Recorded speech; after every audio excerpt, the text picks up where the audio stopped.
Hell no. So what happened with your father and him, and what were some of the tribulations that your father went through? Because he obviously eventually got into life, but what was that like? Well, my grandfather passed away the year that I was born in 1970. Oh And wow. my dad was born in 49, so he was barely Wow. 21, Yeah, kid. 21 at the time.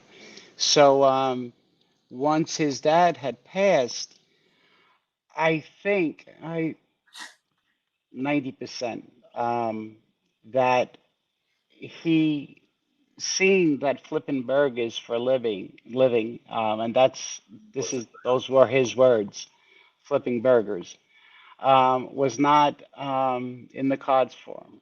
He didn't feel that he was going to be able to take care of his mother and his sisters. He had three sisters at the time, and it wasn't enough. And he didn't want to sell the place, Yeah. so he held on to it. Then he started hanging around with this guy by the name of Yeah. Whitey Tropiano. Um, and Whitey was feared on 11th Avenue. Sharp guy, sharp dresser. Um, and my dad was the muscle.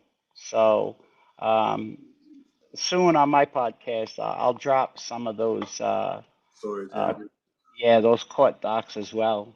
Um, some serious shit. I remember seeing them, and I only seen some of them about a year ago, and I remember like combing through some of them, and this person had highlighted a lot of things for me, so it made it easier for me to delve into. But I was blown away at how young my dad was and the shit that he was doing at that time. You know, then he started getting involved in hijacking, which was a huge money maker. He told me there was two sides of hijacking.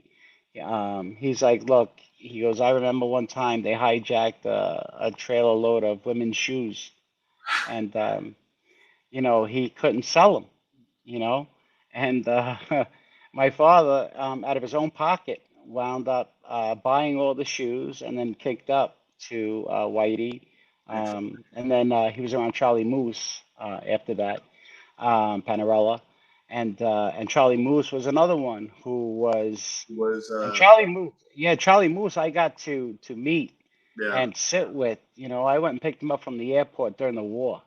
You Wow. know, they brought him in from Vegas to try to uh, mediate. To try to get the two sides to stop.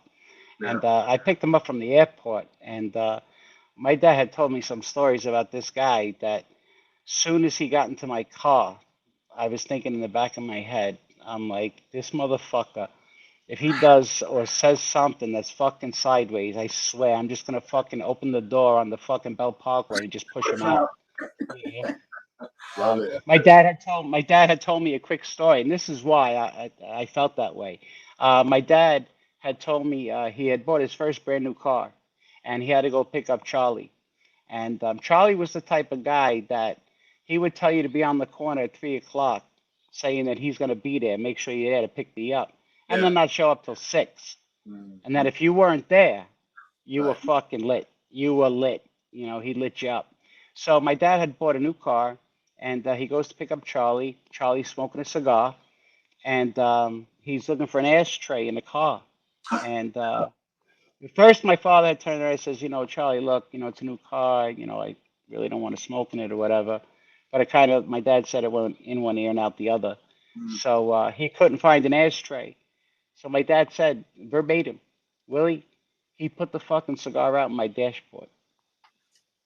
Oh. And Wow. I was driving, and I picked him up in a brand new Acura.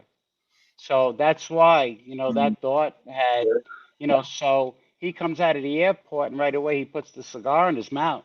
And I'm Yeah. like, Charlie, bro, I'm sorry. I didn't say bro.